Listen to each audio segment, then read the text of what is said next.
같이 보겠습니다. 에베소서 2장입니다. 에베소서 2장 17절, 18절 두 말씀입니다.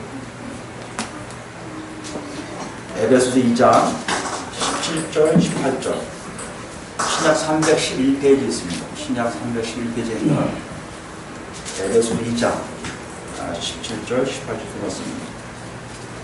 같이 읽겠습니다. 또 오셔서 먼데 있는 너희에게 평안을 전하시고 가까운 데 있는 자들에게 평안을 전하셨으니 이는 그로 말미암아 우리 둘이 한 성령 안에서 아버지의 나아감을 얻게 하려 하시니라. 아멘. 기도하시겠습니다. 아버지 하나님 감사합니다. 하나님 정말 점점 갈수록 느껴진 하나는 우리가 할 수 없습니다. 하나님이 하셔야 됩니다. 우리가 무엇을 할 수 있고 무엇을 어떻게 할 수 있겠나이까? 하나님 이 시간에 하나님 말씀 주시는데 그 말씀 속의 역사도 오직 하나님이 하십니다. 많은 증거들이 있지 않습니까? 하나님 이 시간에 그런 역사 주여 허락하여 주시옵소서. 말씀 속에 변화되게 하시고 말씀 속에 내 삶이 바뀌게 하여 주시옵시고 말씀 속에 하나님 만나는 그 역사 이 시간에 허락하여 주시옵소서. 부족합니다. 하나님 오직 하나님만 역사 인도하여 주시옵소서. 모든 가지고 있는 내 스스로 감사하며 기도드립니다. 아멘. 자, 제가 우리가 예수 그리스도의 십자가의 사건이 우리에게 어떤 영향을 주는지 같이 알아봤습니다. 십자가에서 돌아가심으로 우리의 죄 문제가 해결되고 우리의 죄 문제가 해결되니까 하나님을 알게 되죠. 하나님과의 과거 죄가 없는 상태로 회복되는 역사를 우리가 체험하게 됩니다. 그뿐만 아니라 죄 문제를 원천적으로 해결하심으로 우리가 좀 담대하게 하나님께 나아가면서 살 수 있었음을 우리가 같이 알아봤습니다. 오늘은 좀 더 거기서 나아가고 있는 걸 볼 수가 있습니다. 오늘 같이 읽으셨지만요 17절 18절 이렇게 보시면 아마 예리하신 분들 그리고 뭔가 좀 문법적으로 좀 잘 구분할 수 있는 분들은 중간에 이는이라는 단어가 있는 걸 볼 수가 있을 겁니다. 이는 접속사를 얘기해요. 접속사인데 이게 뒤에 한글로 얘기하면 뒤에 뭐뭐 하려 하심이라까지 연결됩니다. 근데 실제적으로 헬라어의 이 접속사는 이유를 얘기하고요. 설명을 얘기해요. 그 때문에 원래는 뭐뭐 하려 하심이라가 아니라 이는 뭐뭐 하기 때문이다. 혹은 그래서 뭐뭐 하고 있다라고 표현하는 게 더 옳습니다. 그러고 보면 17절 18절 얘기했지만 뭐뭐 하기 때문이다 혹은 뭐뭐 하고 있다. 성경을 보면 이거 개혁 말고 다른 성경 번역본을 보시면 그래서 그러므로 뭐뭐 하고 있습니다. 뭐뭐 할 수 있습니다라고 번역한 게 더 많아요. 근데 개혁과 개혁과 중에 아직 거기까지 가지 않고 있거든요. 그거 볼 때 18절이 더 핵심적인 절인 줄 알 수가 있습니다. 17절은 18절을 위한 과정을 얘기하고 있다고 그러죠. 그럼 오늘 우리가 같이 볼 것은 18절 위주로 봐야겠죠. 그죠? 그래서 여러분 제가 18절 위주로 본문을 연구하면서 같이 알아볼까 합니다. 여기 보시면 알겠지만 우리가 흔히들 보는 게 또 나와요. 18절 보시면 우리 둘이 한 여기까지 다 거의 비슷하죠? 어디가 비슷해요? 15절 보니까 이 둘로 자기 안에서 한 세 사람을 지어 그죠? 16절 보시면 또 뭐 나옵니까? 이 둘을 한 몸으로 라는 나오죠. 이 둘은 우리가 해결됐잖아요. 뭐죠? 유대인들과 이방인들이에요. 그러니까 이 둘은 이방인과 유대인을 없애는 작업을 하셨다는 거 아닙니까? 그래서 세 사람 만들었고요. 한 몸으로 만드셨어요. 근데 차이가 뭡니까? 18절의 차이는 15절, 16절 없는 뭐가 있어요? 한 성령 안에서라고 되어 있어요. 한 성령 안에서. 그럼 여러분 이건 우리가 대꾸법이라는 게 있으니까 대강 보면 알죠? 국어 시간 잘 하시는 분들. 한 세 사람 한 몸으로 그죠? 한 세 사람이라서 새로운 존재를 얘기합니다. 새로운 존재인데 뭐요? 하나의 몸을 갖게 된다는 거예요. 누가? 둘이 유대인들과 이방인들이 다 한 새로운 존재가 돼서 한 몸이 되니까요. 영이 몇 개가 있어야 돼요? 하나가 돼야죠. 그렇죠? 여러분 이것이 굉장히 중요합니다. 한 몸이 되니까 한 영이에요. 여러분 안에 두 영이 있으면 안 돼요. 그건 다중인격 문제가 될 겁니다. 한 몸에 한 영이 있을 수밖에 없어요. 그거를 사도 바울이 연결해서 얘기하고 있다는 거죠. 근데 우리 영이 아니에요. 세 사람이란 공동체 안에 한 몸을 위한 한 공동체 안에 누가요? 영이 있는데 그 영은 한 성령이시라는 거예요. 사람이 아니라는 거예요. 사람의 영이 아니라는 겁니다. 성령이 계셔야 비로소 새로운 공동체요, 새로운 몸으로 살 수 있다고 말씀하시는 거예요. 여기서 우리가 좀 멈추시고 넘어갈 것은 여러분 중에도 그런 분들이 계실 수 있을 겁니다. 제가 성경을 가르치기 시작하면서 많은 질문 속에 하나가 뭐냐면 예수를 믿은 다음에 성령을 받아야 됩니까? 라는 질문을 많이 받았어요. 아마 여러분 중에 그런 분도 계실 겁니다. 예수를 믿은 후에 성령을 받아야 된다고 생각을 많이 해요. 또 많은 목사님들도 그렇게 설교하시는 분도 계십니다. 예수를 믿었으면 잘했습니다. 그런데 능력 있는 삶을 살려면, 하나님과 함께하는 능력 있는 삶을 살려면 뭘 받아야 한다? 성령을 받아야 됩니다. 라는 얘기를 많이 들었을 거예요. 그와 반대로 어떤 사람들은요, 예수만 알면 됐지 뭐 성령 나 능력에 살 필요 없어. 이대로가 좋아. 나 성령 없이 살 거야 하는 분도 있을 거예요. 열성과 냉성이에요. 뜨거운 사람들은요, 기도원 다니고 철야기도 하고 금식기도 하면서 성령 받으려고 했을 것이고요. 차가운 사람, 냉성 있는 사람들은 난 필요 없어. 난 예수만 만족해 라는 분이 있을 거예요. 근데요, 오늘 본문에 뭐라고 되어 있냐면 예수 그리스도를 통해서 새로운 한 공동체가 나온다면 그 공동체는 반드시 뭐가 있어야 된다? 성령이 계셔야 된다는 거죠. 이건 선택사항이 아니라는 거예요. 내가 능력 있는 삶을 살려고 성령을 받으라는 얘기가 아니에요. 성령이 안에 있어야만이 비로소 새 사람이 되고요, 한 몸이 될 수 있다고 말씀하신다는 것이에요. 여러분 속에 나는 그래서 기도 별로 안 해요. 왜요? 성령 받을까 봐요. 그런 거 있습니까? 잘못하고 있는 거예요. 나는 오늘부터 성령 받으려고 기도 많이 하고 있습니다. 잘못하고 있는 거예요. 오늘 본문 뭐라고 하십니까? 네가 시작하려면 이미 너가 어디 안에 있어야 한다? 성령 안에 있어야 된다고 말씀했어요. 이게 이제 우리의 문제가 돼요. 정말 그런가요? 예수님 말씀 한번 볼까요? 요한복음을 같이 보겠습니다. 요한복음 14장 보시면요.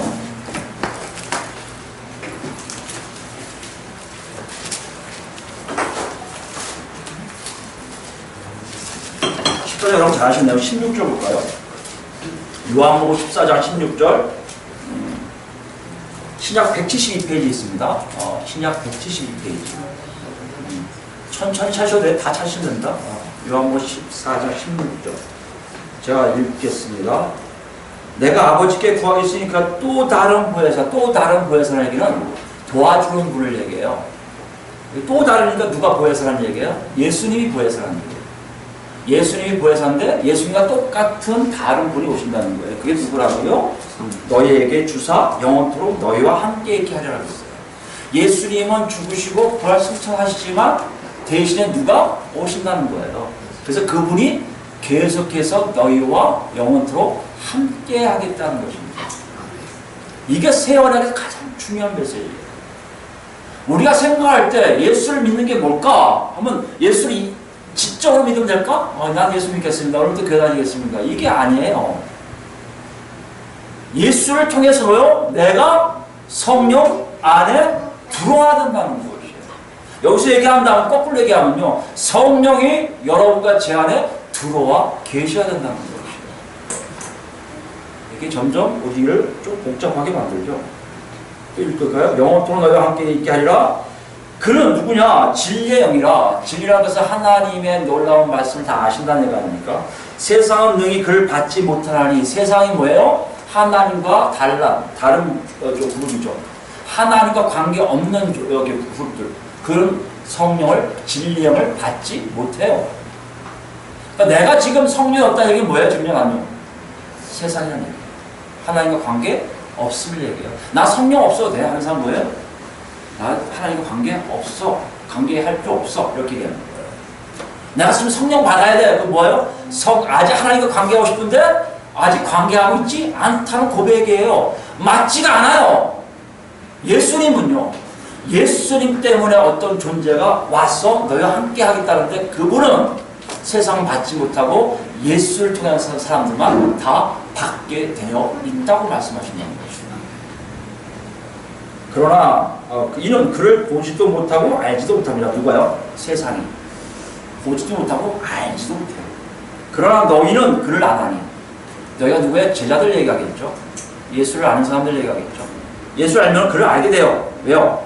그는 너희와 함께 거하심이요 또 너희 속에 계시겠습니다. 여러분, 이거 굉장히 예수님이 확실하게 얘기하시는 거예요. 성령이 있다 없다를 안다는 건 모른다는 거예요. 안다는 거예요. 이게 우리의 숙제가 돼야 돼. 여러분, 내 안에 성령이 있나 없나? 그건 지금 문제가 있는 거예요. 여기 뭐라고 했어요? 너희 안에 지금 너희와 함께 거하시며 너희 속에 계시겠습니다. 그래서 그로 알고 있다는 것이에요. 성령 안에서라 의미는 본문에서 얘기하는 성령 안에서라 얘기는 세 사람이 되고 하나의 공동체로 하나의 몸으로 다니는데 그것을 움직이는 귀한 역사의 역사가 성령 안에서 있는데 그 성령은 선택사항이 아닌 필수적인 사항이라는 거예요. 26절 이렇게 얘기하세요. 보혜사 곧 아버지께서 내 이름으로 보내신 성령 그가 너에게 모든 것을 가르치고 내가 너에게 말한 모든 것을 생각나게 하리라. 여러분이 지금 예수를 믿었으면 예수에 대해서 안다고 생각하시는 분 계시죠? 예수가 누구세요? 하나님은 누구세요? 알죠? 그분들은 지금 성령이 그 안에 계신 것이에요. 여기까지 여러분 충분히 이해가 돼야 됩니다. 이렇게 얘기하신 예수님 말씀이 그대로 증거가 됐나요? 실제적으로 역사적으로 나타나요. 이게 어딥니까? 사도행전 가실까요? 사도행전? 사도행전 10장은 옛날에 한번 본 것 같은데요. 또 한번 보죠. 사도행전 10장입니다. 10장 44절 말씀. 신약 205페이지입니다. 신약 205페이지예요. 사도행전 10장 44절 말씀. 여러분 잘 아시는 얘기입니다. 베드로가 어디에 가요? 이방인, 이탈리아 군대 백부장인 고넬료 가족에 가서 다 이방인들이에요. 이방인들에게 하나님 접근할 수 없다는 것이 유대인들 생각이란 말이에요.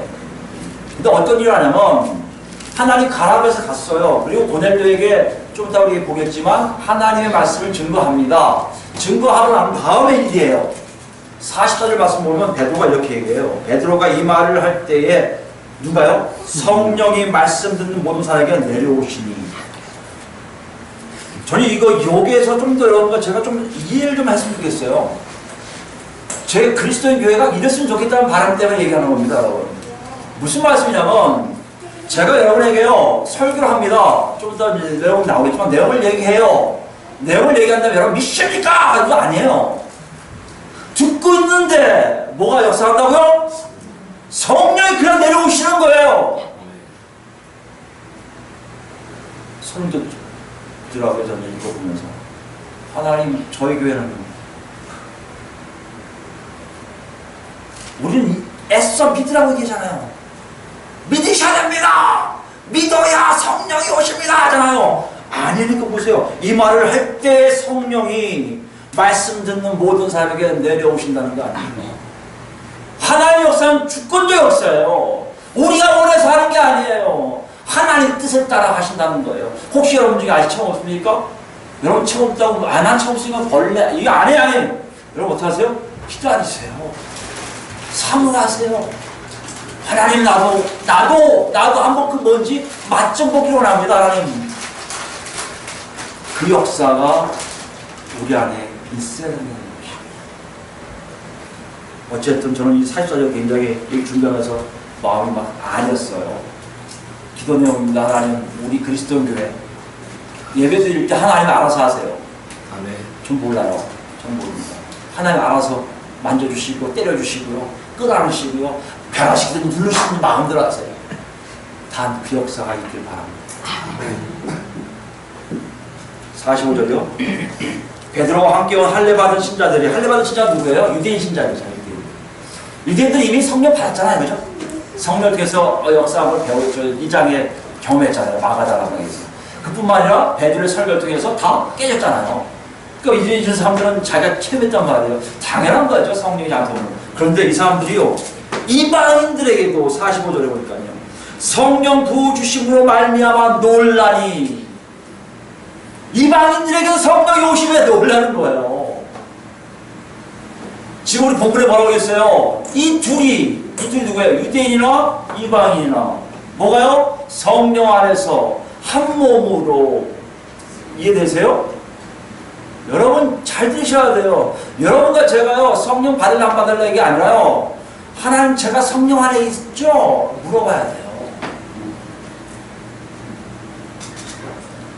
그것이 오늘 본문이 우리에게 주는 완전 놀라운 메시지예요. 그래야 비로소 우리가 새 사람 되고요, 개인이 아니라 여기 모인 우리 모두가 새롭게 바뀐 구성체가 된다는 거죠. 새로운 존재들이 된다는 거죠. 46절 보면 이는 방언을 말하여 하나님의 경을 드림이라. 이에 베드로가 이르되 이 사람들이 우리와 같이 성령을 받았으니 누가 능히 물로 세례 베품을 금하리요 하고 명하여 예수 그리스도의 이름으로 세례를 베풀라 하니라. 그들이 베드로에게 며칠 더 머물기를 청하니라 했습니다. 여기 보시면 알겠지만 고넬료 가정의 성령의 역사함을 통해서 우리에게 보여주는 뚜렷한 게 뭐냐, 예수 믿고 성령을 다시 받는 것이 아니라 예수가 들어올 때, 예수가 내 안에 주인으로 들어오실 때 뭐가 같이 온다고요? 성령이 나를 확 끌어당긴다는 거예요. 여러분 거기 있어야 돼요. 저도 있습니다. 가물가물하시죠? 오늘 본문은 거기에 대해 설명하고 있어요. 다시 볼까요? 본문으로.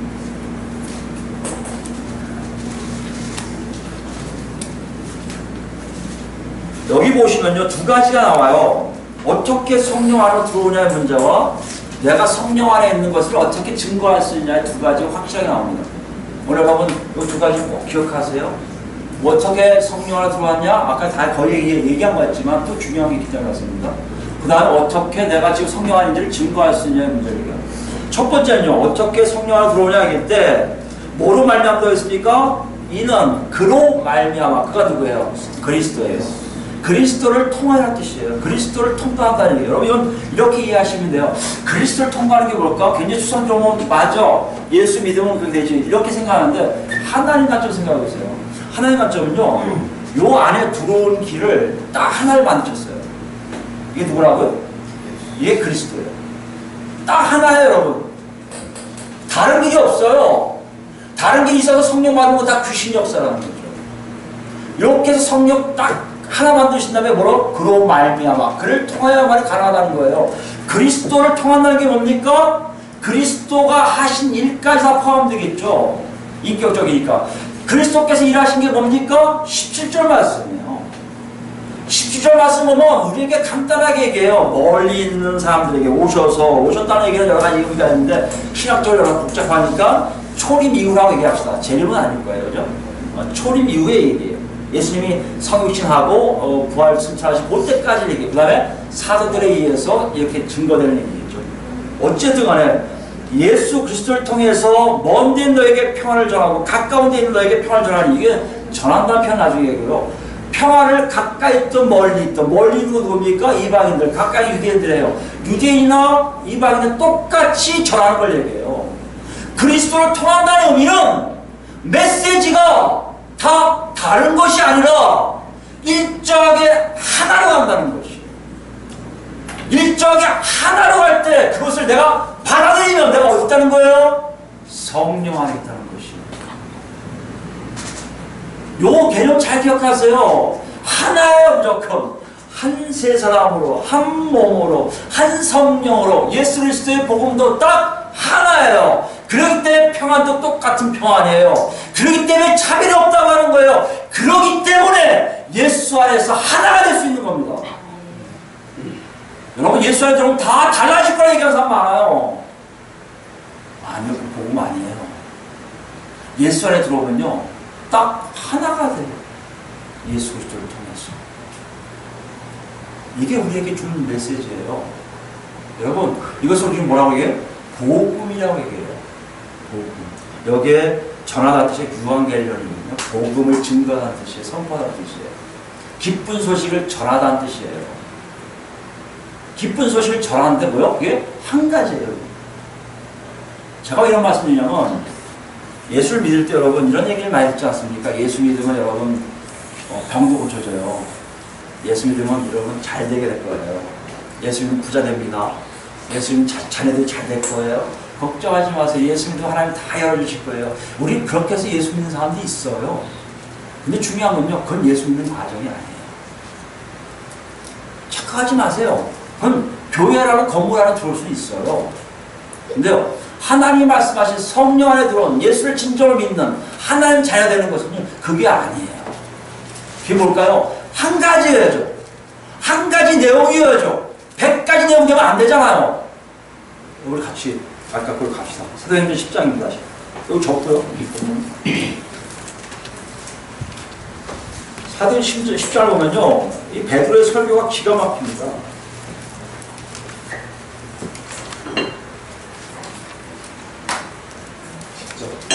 10장이요. 사도행전 10장 아까 본 거예요. 38절부터 볼까요? 베드로가 누구한테 얘기하냐면요, 고넬료예요. 물론 회당을 다니는 사람들이니까 하나님의 역사에 좀 안다고 할 수도 있어요. 그러나 나사렛이 누구고 그건 중요하지 않아요. 그들한테는요. 여호와 하나님이 누구를 베드로를 청해서 설교를 들으라고 해서 그냥 청 것뿐이에요. 근데 베드로가요, 고넬료 너희도 이방인 어쩌고 안 해요. 뭐라고 얘기했지 보세요. 하나님 나사렛 예수에게 성령과 능력을 기름 붓듯 하셨음에 그가 두루 다니시며 선한 일을 행하고 마귀에게 눌린 모든 자를 고치셨으니 이는 하나님 함께 하셨으며 뭐요? 예수 그리스도께서 오셔서 하신 일들에 대해서 얘기를 해요. 그런 다음에 우리는 유대인의 땅과 예루살렘에서 그가 행한 모든 일의 증인이라. 그들이 유대인들이 남을 달아 죽였으나 뭘 위해서 얘기해요? 십자가 못 박힌 걸 얘기해요. 여러분 이건 아니 이방인들에게 십자가 못 박힌 얘기하면 뭐라고 했어요? 어리석은 자라고 얘기했잖아요. 지난 시간에. 그죠? 그 십자가의 문제가 이게 해결이 안 되는 거 아닙니까? 아이 저 살인자나 죽는 그 자를 죽었다고 저렇게 얘기해. 이렇게 할 수 있잖아요. 그런데 희한한 건요, 그렇게 얘기해요. 누가요? 베드로뿐만 아니라 여러분이 알고 있는 여기 성경에 나오는 사도들은요, 같은 내용을 얘기해요. 십자가에 못 박혀 죽으셨습니다. 그 다음에 뭐요? 하나님 삶을 다시 살리사. 무슨 말이에요? 부활하셨다는 거 아니에요. 죽으신과 부활만 얘기해. 왜요? 41절 보시면요, 그 사건 이후로 모든 백성에게 하신 것이 아니요 오직 미리 택하신 증인 자기들한테 했던 얘기입니다. 41절 보세요. 우리에게 명하사 백성에게 전도하되, 뭘 전도하는 보세요? 하나님이 살아있는 자와 죽은 자의 재판장으로 정하신 자가 곧 이 사람인 것을 증언하게 하셨고, 죽으심과 부활하심을 정확하게 아는 사람들은 어떤 얘기예요? 자기가 알았다고요? 아니요. 진짜 예수님이 십자가 못 박혀 죽으셨네. 어머 부활하셨네. 이때 누가 들어와요? 성령이 들어오면 어떤 일을 한다고요? 아, 그 십자가 못 박힌 그분이 그리스도이신데 그분이 앞으로 우리의 심판주가 하는 걸 안다는 거예요.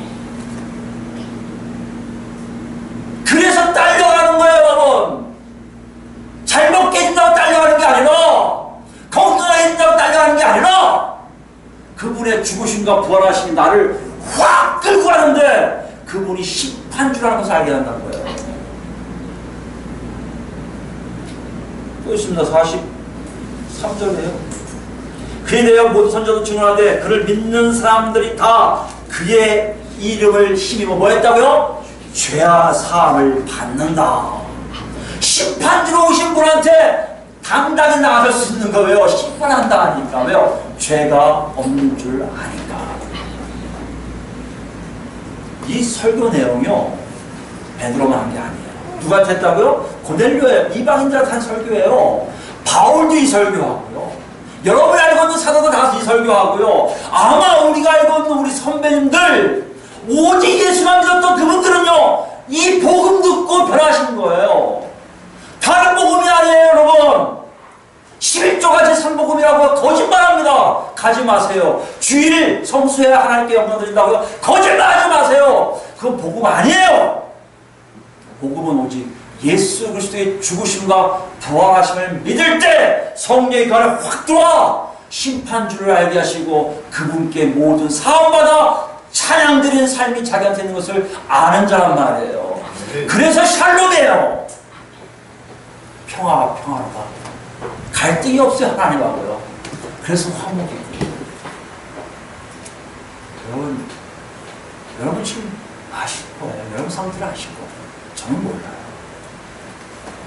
그런데요, 확실한 거 하나 있어요. 제가 여러분한테 해줄 얘기 딱 한 가지. 예수 그리스도의 죽으심과 부활하심을 여러분도 모르게 믿게 돼요. 아니, 여러분, 저도요, 예수 그리스도가 죽으셔서 부활하셔서 알겠죠? 그래서 믿는 사람 아니에요. 하나님 어떻게 하는 줄 아세요? 끌어당기세요, 그냥. 그것도요? 성령을 끌어당기세요. 그래서 온 사람도 있을 거예요. 눈이 안 보여요. 아무것도 없어요. 정말 빨개져. 하나님 어디 있어요? 하나님 어디 있어요? 이럴 수도 있어요. 그런데 희한한 건요. 그런 와중에 좀 지나니까 예수 그리스도의 죽으심과 부활하심을 통해 내가 거듭났음을 정확하게 알게 된다는 것이죠. 그래서 한 성령이에요. 그래서 한 몸이고요. 그래서 한 세상이 되는 거예요. 여러분, 복음을 듣고 계십니까? 아니, 여러분 예수 믿었던 분들, 난 예수 믿었습니다. 한번 생각해 보세요. 여러분 안에 그리스도의 죽으심과 부활하심이 나를 이렇게 만들어놨습니다. 고백 여러분 삶 속에 있습니까? 여러분 성령 안에 계신 거예요. 아직은 모르겠는데요. 아직은 이 땅에서 싸우니 나를 좀 넉넉하게 해주는 그 하나님을 찾고 있습니까? 나를 좀 건강하게 하는 하나님 찾고 계십니까? 가세요. 그러나 중요한 게 있어요. 잘못 가면요, 그거는 하나님 없는 종교생활이에요. 우린 종교생활하는 게 아닙니다. 이 자리에 여러분 예배드리러 온 게 주일날 예배드리러 왔잖아요. 종교생활 온 게 아니에요. 그걸 아는 사람들이 일주일에 한 번 우리 모여서 예배드립시다 해서 2시에 만나는 겁니다. 아니, 한 번 더 만나죠. 수요일날 하는 거예요. 아니, 우리 성경 공부 좀 하죠. 성경 공부나 금요일처럼 하는 거예요. 그래서 모이는 거지. 종교생활하고 모이는 거 우리 아닌 걸 여러분 아셔야 돼요. 다시 얘기합니다. 여러분 안에 그런 복음이, 한 가지 복음이 확실하게 여러분을 놓고 하고 있습니까? 그리고 여러분, 그 때문에 여러분이 지금 서 있는 거 압니까? 여러분은 지금 어디 계시다고요? 성령 안에 계신 겁니다. 그러면 그 증거가 있을 거 아니에요? 다시 본문으로 보겠습니다.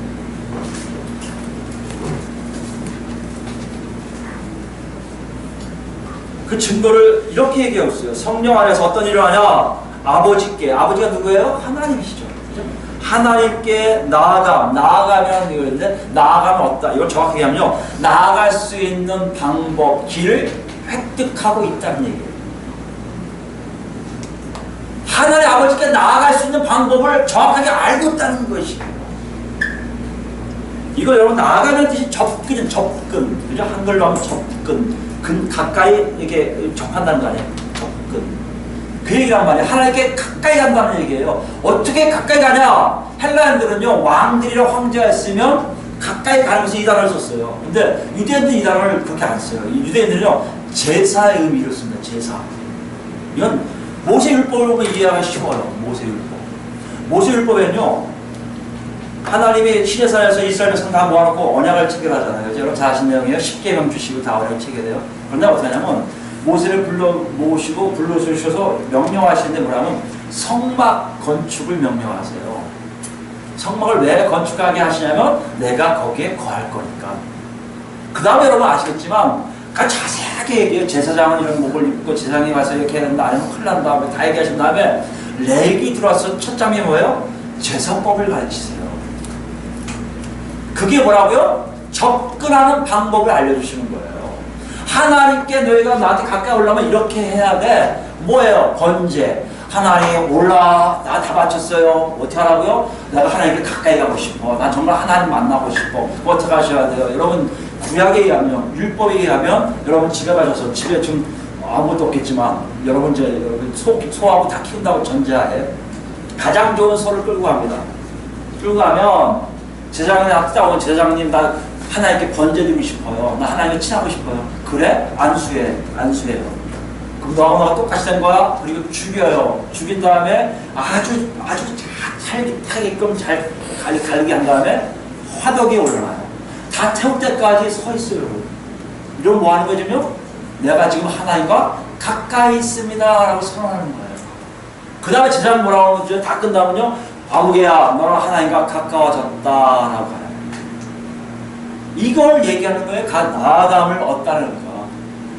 근데요, 죄를 지면 어떻게 해요? 속죄제, 속건제 드려. 나중에 시간 있으면 얘기할게요. 거기 다 얘기하면 시간 많이 하니까. 그렇게 드려져요.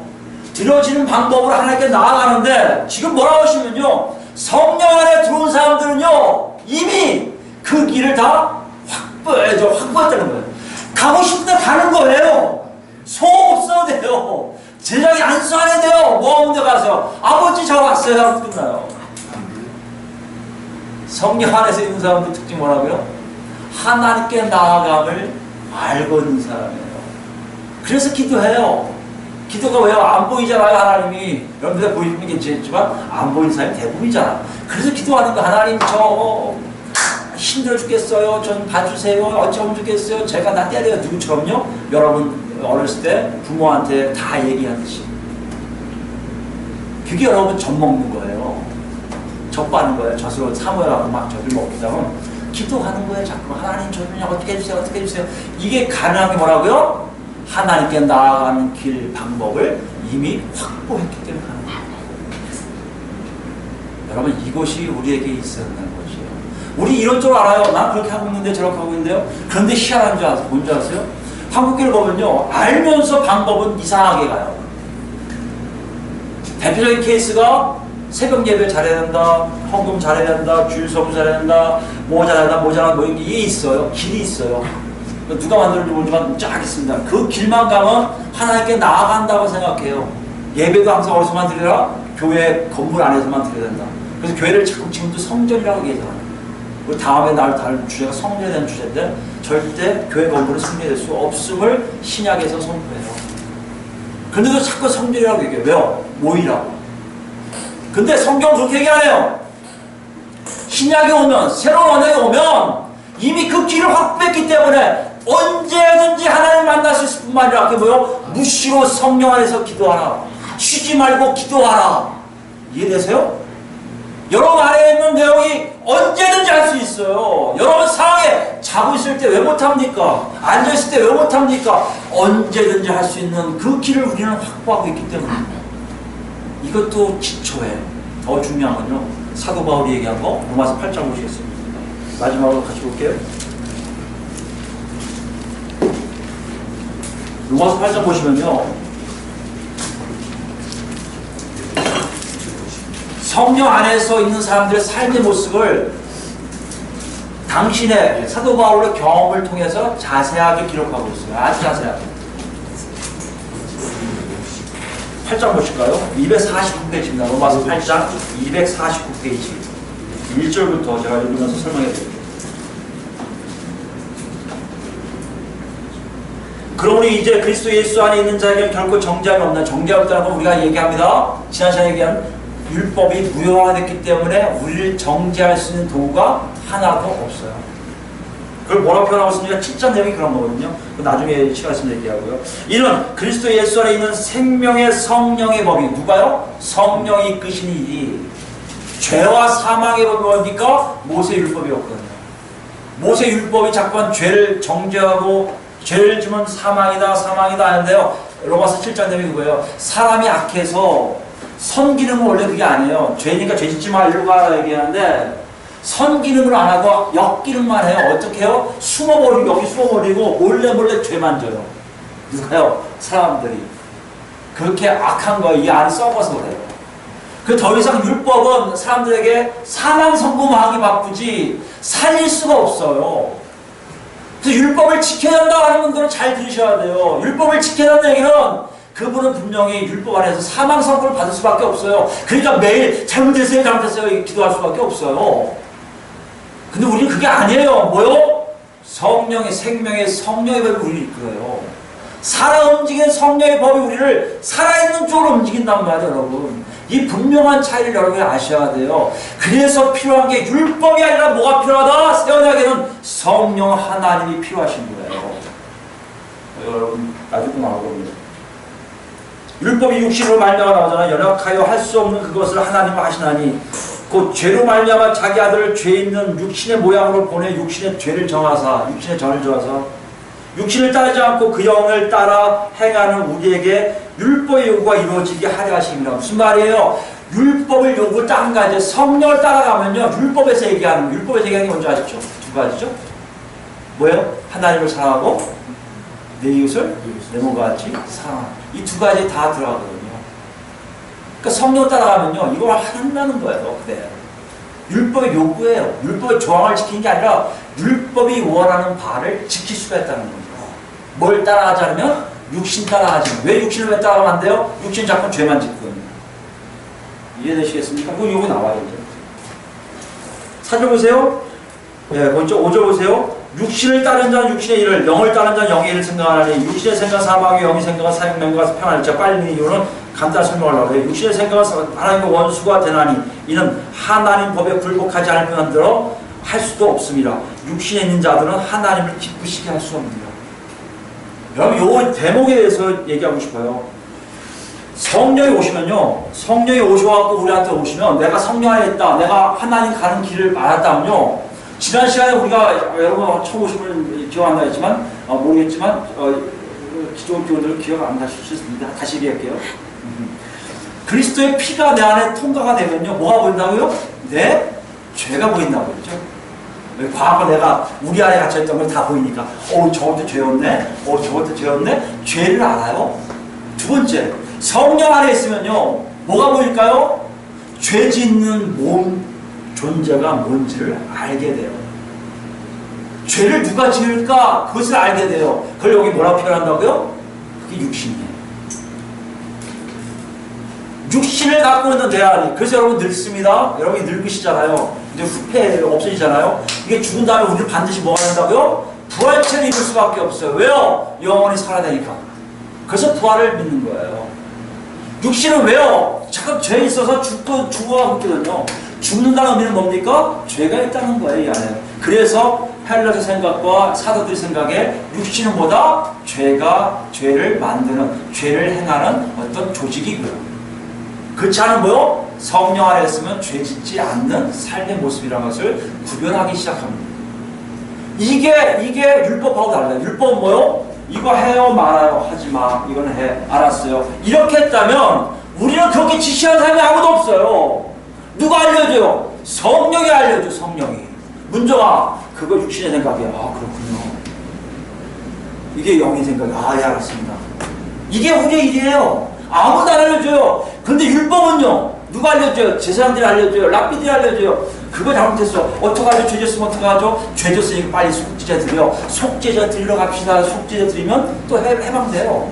우리는 그렇지 않아요. 가다 육신을 빠졌어요. 성령이 뭐라는 줄 아세요? 문제가 거기 육신에 죽어. 안 돼. 나오면 되고요. 왜요? 우리는 아버지가 하는 길을 아니까. 다시 가요. 가다 보면 뭐 일어납니까? 야, 문정아, 네가 지금 저지른 제 죄는 너무 커. 다음에 또 할 것 같아. 그럼 뭐 하게 하세요? 고백하게 하세요. 하나님 다시는 그거 안 하고 싶어요. 여러분, 크게 잘못한 사람들은 과거에 생각하면 이거죠. 이게 성령 안에 있는 사람의 특징이에요. 한번 육신을 어이구 이거 안 할래. 여러분, 그 역사를 누가 하신다고요? 율법이 아닌 성령께서 우리에게 하신단 말이에요. 그게 바로 하나님께 나아가는 방법을 알게 하신 일이에요, 여러분. 이것이 정리됐으면 좋겠어요.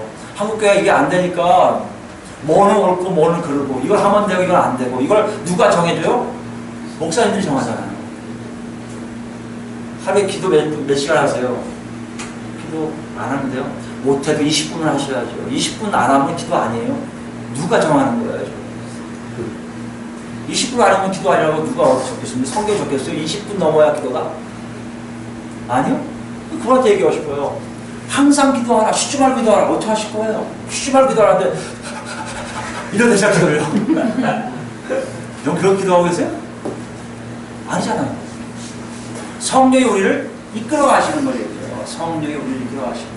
그게 되면 자연스럽게 뭐예요? 하나님께 나아가는 방법을 알기 때문에 기도하는 거예요. 하나님, 이런 일이 있었어요. 저런 일이 있었어요. 여러분, 부모하고 사이가 좋은 분들은요, 말이 많으세요.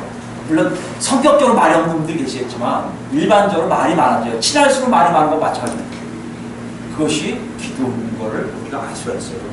이게 바로 그 얘기입니다. 제가 빨리 읽은 얘기예요. 여러분과 제가요, 성령 안에서 하나님께 나아가는 길을 알면 내 삶 속에 육신의 일이 뭐고 성령의 일이 뭔지를 알게 된다는 얘기예요. 왜요? 우리가 성령 안에 있기 때문에.